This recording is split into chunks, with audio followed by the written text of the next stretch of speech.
In the past 2 years, 24 and 25, you told me that you felt that the investor sentiment was improving. I think the two areas we're really watching is there further support for domestic consumption to drive the growth locally, and the other one is just continued stabilization of the housing sector. What is the sentiment towards Chinese assets now in the global investors community? And I think you've really seen that come back, particularly in the equity markets. You call it your full year 2025 results as a milestone year-wide. We expect over half of our earnings globally, both wealth and asset management and insurance, for the company to come from the Asia region by 2027. What kind of role that China is playing? Since we've taken the 100% ownership of the JV 3 years ago, we're growing at double the industry rate in terms of AUM compound growth. So during the past 3 years, what's the takeaway? It's not a transactional country. You don't come in and come out of the market on a transactional basis. What steps are necessary for Chinese capital markets to further rebuild the global investors' confidence? I think it's a great question.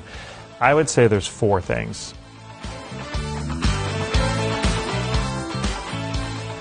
欢迎收看《顶级投资人》，本期嘉宾是红利投资管理总裁兼首席执行官 Paul Lorentz。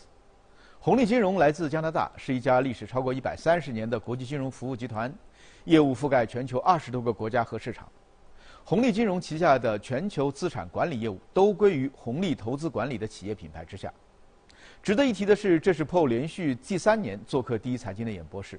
他们在中国成立的红利基金管理有限公司，由合资转外资全资，也已经过去了3年。Paul 在采访中说，过去3年印证了他们的判断，在中国市场，短期交易不可持续，长期布局才有未来。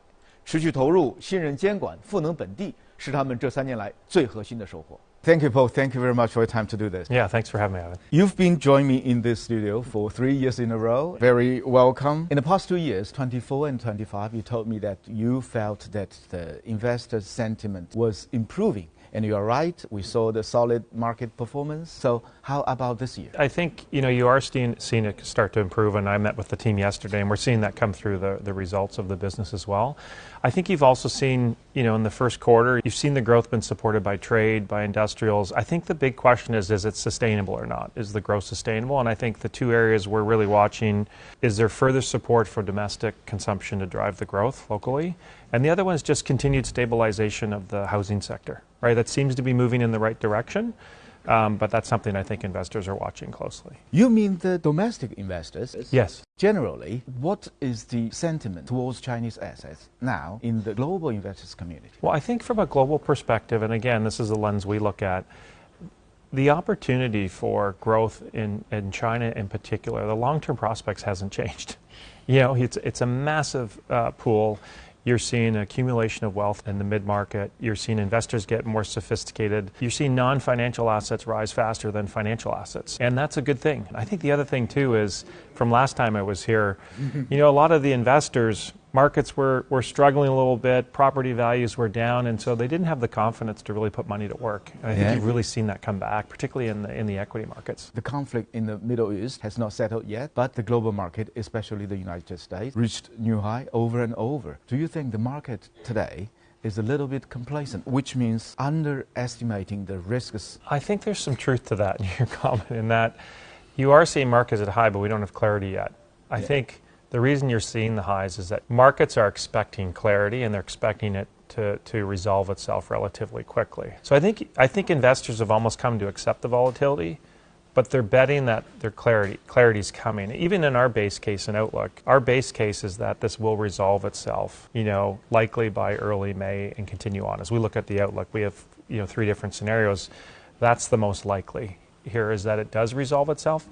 But I'm not sure investors are putting enough risk premium on that volatility right now when markets are at an all-time high. Are we in a process of transitioning from a U.S.-centric to a multipolar investment world? I think that's where diversification is going to be key. I think no one wants to place bets on any one particular place anymore, right? And I think we've seen markets are a lot more correlated, different markets, than maybe we thought.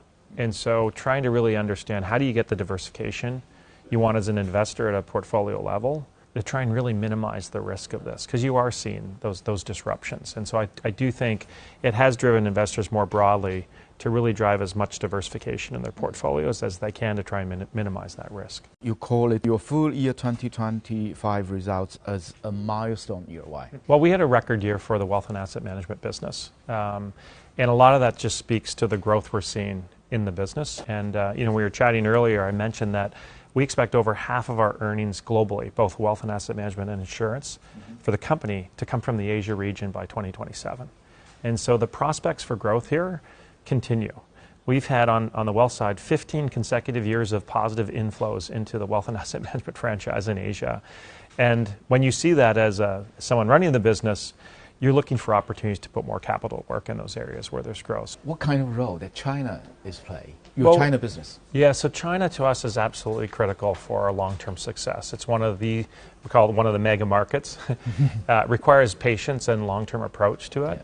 But even our success there, I talk about Asia more generally, but if I look at China, meeting with the local team yesterday, since we've taken the 100% ownership of the JV 3 years ago, we're growing at double the industry rate in terms of AUM compound growth. Mm-hmm. And that's because we're delivering on what investors are looking for. And we have this ambition at the company level to be number one choice of customers.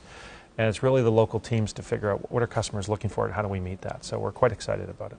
As you said, that Paul, Manulife has been operating as a wholly owned platform in China for 3 years. So during the past 3 years, what's the takeaway? Well, I think there's a couple takeaways on it. One is, for China, you need a long-term commitment. You have to invest in the region. You have to stay committed. You have to have a long-term approach. So that would be the first thing. The second thing is local talent. Yeah. It is the localization of the business. It's not that we're global, why we're successful. It really is the fact that we have a team that's on the ground from the region that understands the market, understands what investors are looking for, has the relationships, and really takes that and then blends it with some of our global capabilities. And that's one of the reasons I'm here, is I met with them yesterday, just to understand what are the opportunities they're uncovering, what do they need from us globally, is it more capital, and how do we just make sure they're getting the support to capitalize on that. Specifically, what kind of message that you would deliver to your global peers who is still in a wait-and-see mode when it comes to China? Well, I think the biggest thing, and this is my learnings over the years, is it's not a transactional country. Like you don't come in and come out of the market on a transactional basis, right? That would be the first thing. Two is you have to be committed. You have to take a long-term approach. The third one would be partnership, and I think this one's really important. While we're here in the region and we're trying to build a commercial business, we're also trying to further what the government and regulators are trying to accomplish. And so you need that partnership with local regulators, with counterparties, et cetera, so that you're working with them to help further the cause of the local markets as well as the cause of your own organization. That's probably the biggest thing I would say from our perspective, of just having that commitment.